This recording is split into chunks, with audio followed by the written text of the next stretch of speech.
Taigi Salų dvaro apylinkės. Pažiūrėkime, kągi mes čia pastatėme. Žeiname į vidų.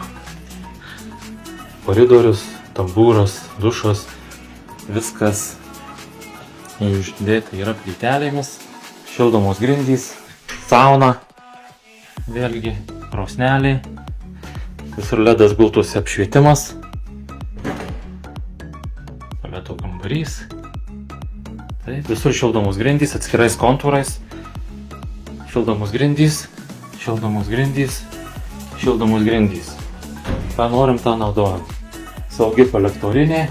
Taigi štai, loftinė dalis, be kitaip antrasolė, kambarys, įdomasis, štai kokia didelė vitrina ir vėlgi vaizdas į ežerą. Štai virtuvėlė, salionas gan erdvus, poilsiui tai manau tikrai yra per akis. Du žmonės šešiese laisvai telpat ir iš saunos pro vitriną į terasą, va čia bus terasa ir į ežerą.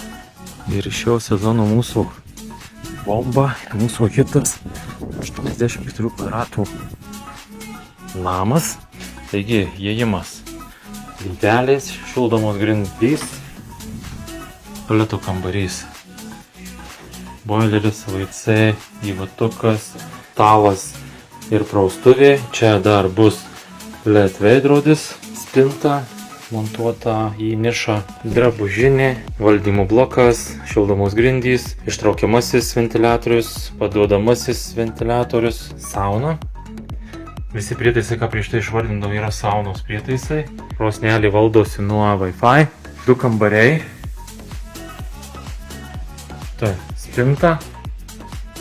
Vienas erdvus kambarys. Antras erdvus kambarys. Pro kiekvieną kambario langą gali matyti ežerą. Vitrinos didžiulės į ežerą. Dar aišku, ateity susitvarkys gerbūvis. Tai į ežerą. Didžiulė erdvė. Apdaila balta. Antresolė.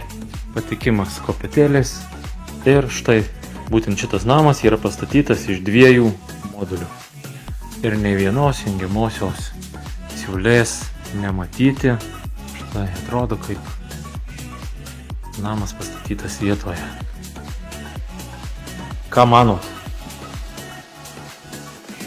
Laukiu komentarų jūsų, laikinimų ir bendrinimų.